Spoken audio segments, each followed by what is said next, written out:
pertanyaannya kemudian yang harus kita jawab sama-sama dan kita coba kerjakan pada malam hari ini, ada 3 hal.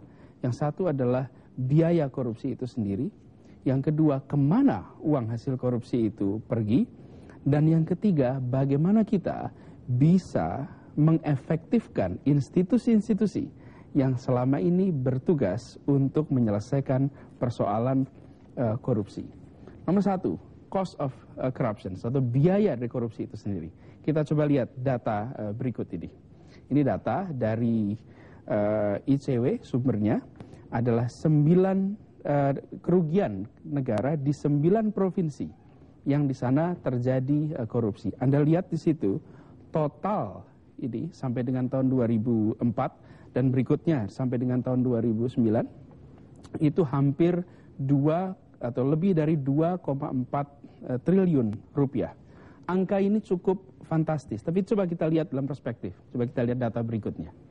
Dalam data berikutnya, kalau angka-angka ini kita perhatikan dari tahun 2006 sampai dengan 2009 saja, kita perhatikan di sini, tahun 2006 misalnya, nilai kerugian itu 341 miliar. Ini hanya di 9 provinsi.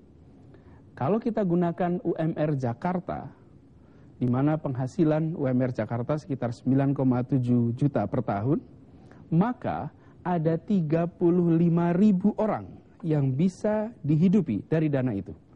Dan bila kita perhatikan yang di bawahnya tahun 2007 misalnya, ada 143 orang yang bisa bekerja dengan menggunakan dana itu. Tentu ini penyederhanaan. Ini penyederhanaan, tapi justru inilah yang harus kita bayangkan. Apabila kemarin dana-dana yang dikorup misalnya berasal dari sumber daya alam misalnya, maka itu bisa dikatakan Anda tidak menjadi korban langsung. Tetapi apabila di masa depan, dan ini terjadi, bahwa makin hari makin besar pendapatan negara dari pajak yang Anda bayar. Bila praktek seperti tadi masih terjadi, maka sebenarnya uang Anda, uang saya, dan uang kita semua yang sebenarnya dikorup dalam kasus itu. Jadi kita perlu untuk juga melihat kemana dana-dana milik kita, dana milik Anda, semua pergi. Dan pada malam hari ini kita ingin coba kupas persoalan ini secara mendalam. Dan tujuan kita, seperti juga tujuan dari program ini, adalah untuk menyelamatkan bangsa Indonesia, to save our nations.